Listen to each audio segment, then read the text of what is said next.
My name is Susie Pappas, and today is August 8th, 2019. I'm interviewing Carolyn Greenberg at the Max M. Fisher Federation Building in Bloomfield Hills, Michigan. This interview is being taped as part of the Women in Leadership Oral History Project.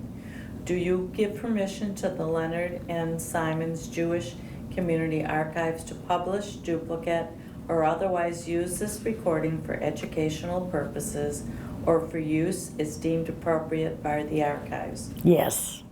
The Women's Philanthropy Department of the Jewish Federation has had several names throughout its history, including Women's Division, Women's Campaign Department, but for the purposes of this interview, the questions will refer to it by its current name, Women's Philanthropy. But you may use whatever name you're comfortable with, as truthfully I will do as well. So, Carolyn, when and where were you born?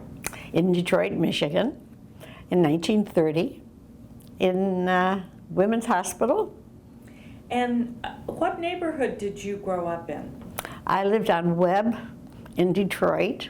I went to Roosevelt, Durfee, and then I went to Central for 1 year and transferred over to Highland Park, Okay. from which I graduated in 1947. So how was religion observed in your house when you were growing up? Very casually. We belonged to Temple Bethel, and I was there in Sunday school from the age of 5 or 6 through my confirmation. I don't think I continued long after that. And I did have contact with more religious people. My grandparents were religious. We had a wonderful Seder there every year where the entire family was present. And we did not really celebrate the minor holidays at all. We did not light Shabbat candles. We did not have a special Friday night dinner. But I certainly, gastronomically, we were very religious.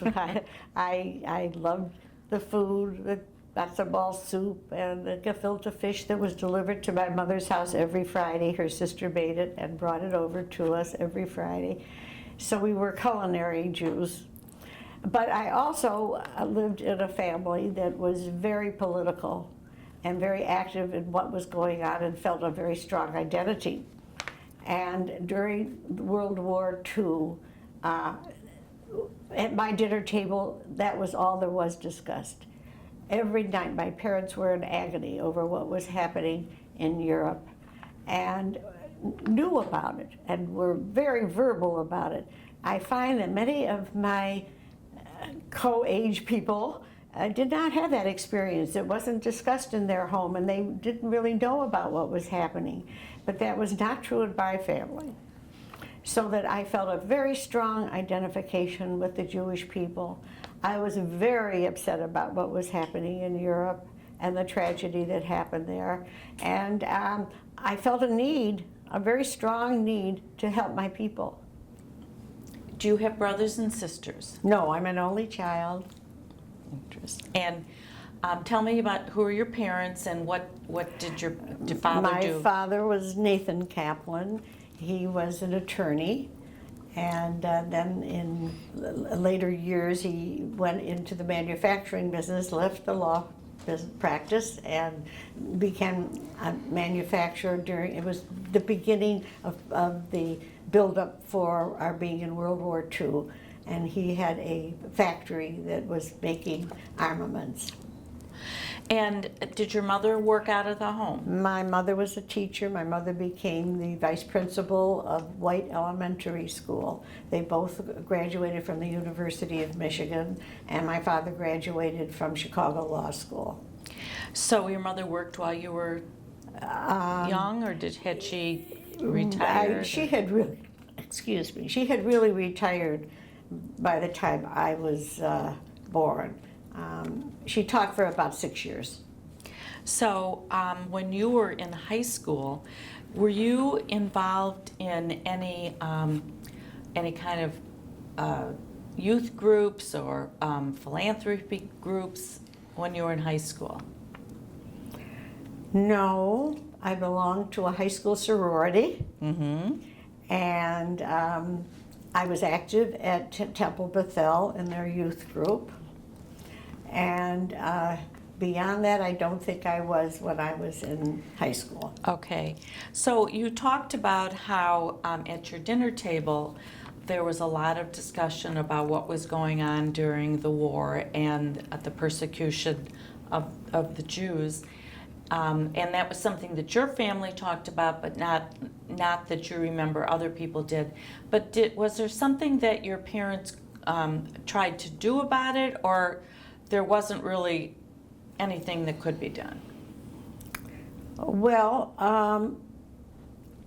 I don't know. I think the Jews felt quite weak at that point.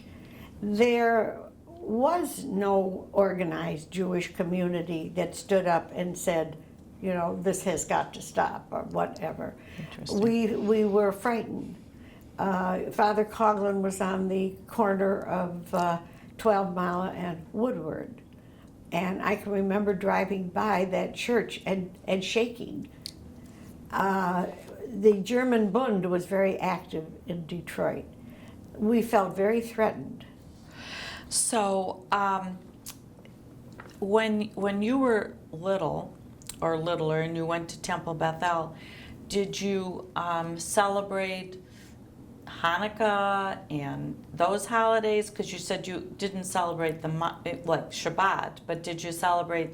Well, like we always had the Purim play at Temple, and I shouldn't say we didn't celebrate any of the holidays. We always lit Hanukkah candles. I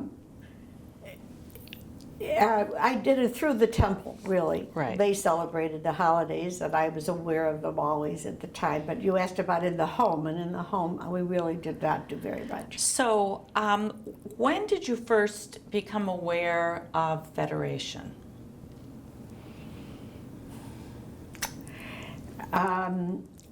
My mother was active in Federation. Many of her friends, as I sit here and look at this wall of the past presidents of the Federation, I know every single person on this wall, beginning with Dora Ehrlich, who was a very dear friend of my mother's. Oh, interesting. And from there on, I knew every woman that is on this wall. My friend Johnny Hopp, who I went all through Sunday school with, his mother is here. My Aunt Helen August is up here. I knew so many of these people, so that it was part of my whole society and here in Detroit that was focused on that. So when did you first become involved with doing things with Federation? All right, I married in 1951. My husband was Hugh Greenberg, was called into service. When we came back in '53, I went, I think, with my mother to my first Federation meeting. So that was 1953. So who were the leaders? Well, you said that these women were all the These women were leaders. all. I particularly remember Jenny Jones was there, very influential in my activities, and I thought she was a wonderful leader. And Jenny Jones and I became very close friends. Tilly Brandwine, Shirley Harris, who preceded me as president, was a very close friend of mine. I was very much involved in the workings of the Federation from day one. So tell us a little bit about how it was in those early days, because it's certainly different than it is today. Yeah. Well, first of all, we didn't have as much help from the Federation in terms of staffing. We did most of the work ourselves. The planning, the executing, everything was really done by volunteers. And that was one of the big differences that I see in how we did it originally and how we function today. We also didn't have as many programs. So was Federation in the, are we talking about the 1950s or are we going into the 60s yet? Well, we're probably going into the 60s, yeah. So was women's department basically a fundraising arm, or did they do some what we know as educational programs along with the fundraising? They tried to do educational programs along with the fundraising, and that really was my area of interest. I studied to be a teacher. I had a certificate in high school teaching from the University of Michigan, and I did teach for a couple of years. And then I really was interested in the educational arm of the women's department at that time. And I became vice president of education, and then I went on to become president of the women's division. But while I was in the education, I remember we started with communities. Tell us about communities. Well, we would have small groups around the city and in somebody's home and ask them if they would offer their home and if they would gather a group of 10 to 20 women, and we would provide a speaker. And we trained our speakers, and we had sent out, we had a whole cadre of women who were trained to go out and speak, and it was like a coffee clutch. We would go in the mornings, we would go in the afternoons, or we would go in the evenings, depending on what the people were interested in seeing us. And we explained what Federation was and the need for them to become involved and interested. And we got many, many people to participate in the women's department through that community. What were the things that what would they, from the communities, what might be the next step for them? Well, we would probably invite them to a fundraising meeting. And we did a lot of pairing up. We would say, well, I'll call this lady and you call that lady, and we'll all go together, so that they would feel that they were included in a group and not just called cold. So we did a lot of mentoring that way. Did you do different divisions, or, because, okay, the federal. Yes, we had different levels. Right. But the communities were really an outreach program to try and include new faces into the Federation. So what would be like the first step? What would be the first level that a woman might go to a fundraising meeting? What level would that be? Well, we didn't have as many levels, and it Right. wasn't quite as divided as it is today. Mm-hmm. We had a super group, a major gifts group. We had I would say that we had a general fund, and then we had an advanced fund. I don't think we had as many levels at that time. Did Phonogift start at that time? No, we did not have Phonogift that early on. No, Okay. that started later, after my time there.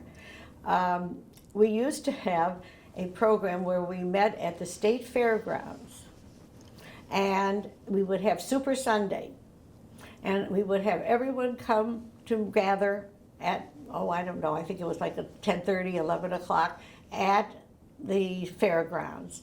And we would have a speaker or two, and to really Rev up the crowd. Yes. And then we would all disperse, and we would go and with our kits, and we would go knocking on doors from door to door.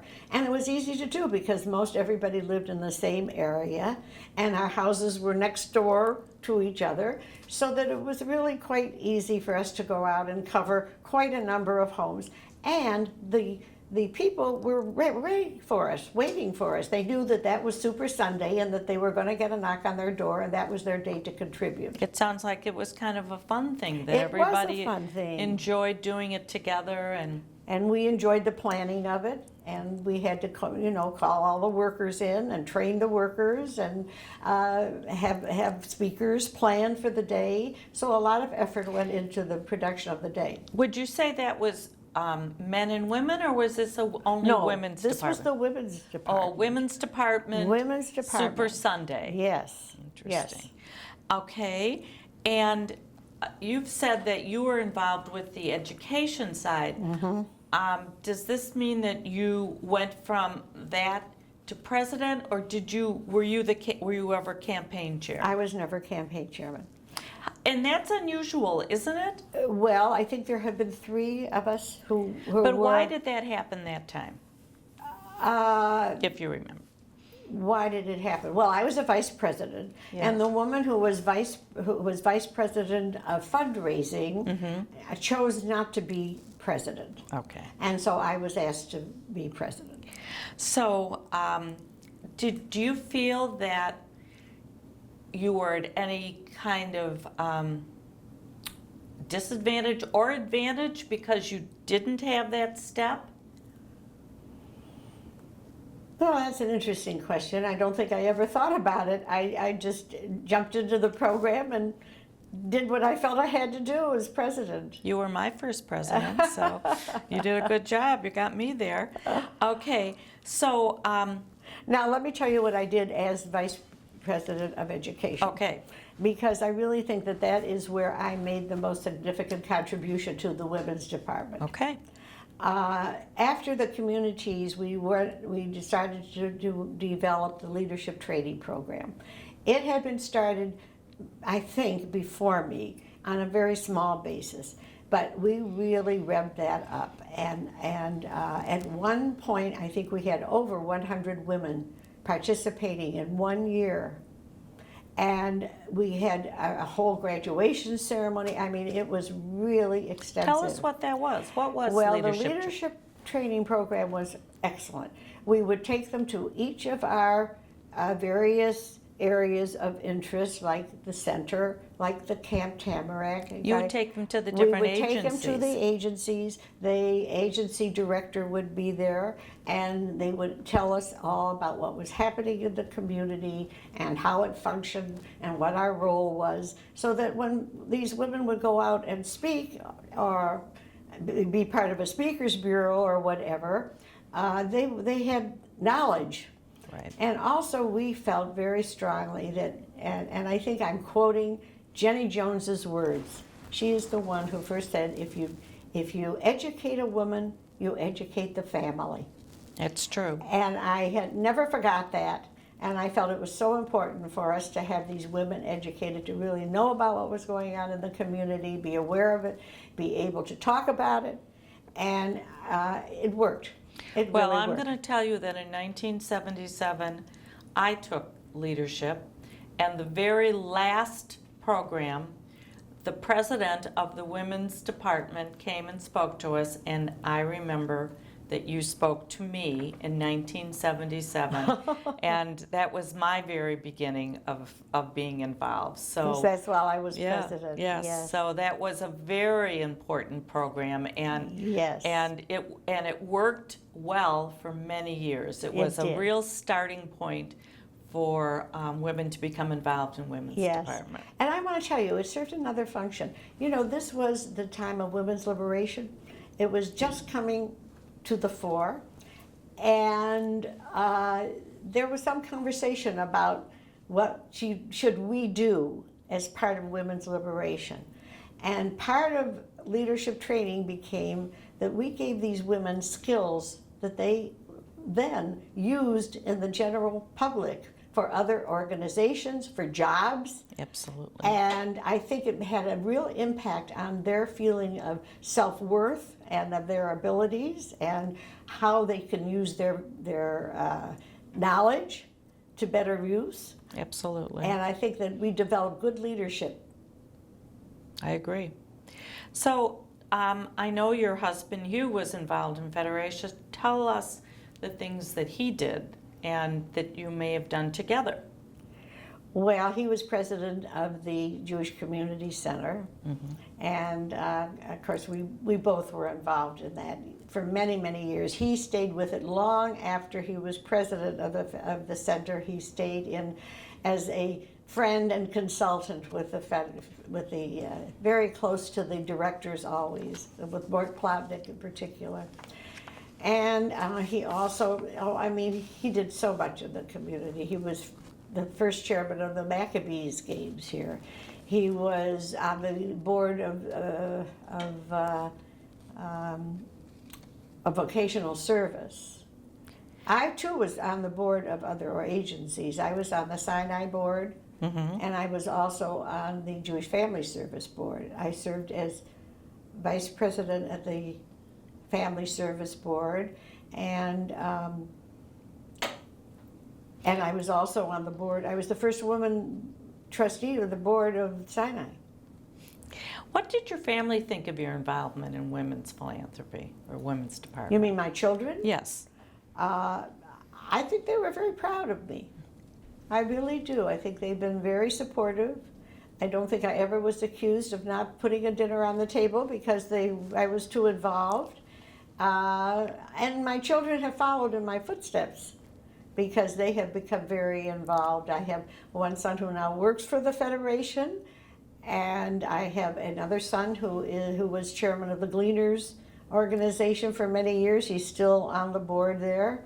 And he is now vice president of the Congregation of Humanistic Judaism. And my daughter is very active too out in California. She too contributes, and there's it's called Girls program that she's very involved with out in California. So do you remember feeling that you wanted to work your way up to the presidency? Was that something that you strove for? I won the Sylvia Greenberg Award as a young person. And tell us say what that is. That award was, I think I was about 39. Mm-hmm. I think it went up to 40, so I just made it under the line. And if it was for my involvement in Federation. For a young leader. For a young leader. And I went to California and participated in my first GA. Oh. Went to several more following that. I bet I've been to 15 GAs. You know what we haven't talked about is Israel, and possibly when was your first trip to Israel, and what is your connection to Israel? All right. My grandparents were from Russia on both sides. My one set of grandparents I didn't know, they passed away. But my mother's parents I was very close to. And I remember when Israel became a country, my grandparents put up the plate that had the picture of Israel and the year, and they were so thrilled and so great. So Hugh and I went to Israel in 1969. And It was a big mission. Did you go with a big group of people? We went with many Detroiters. Actually, the group was supposed to be about 40, but there was fighting going on between Jordan and Israel, and half of the group bowed out.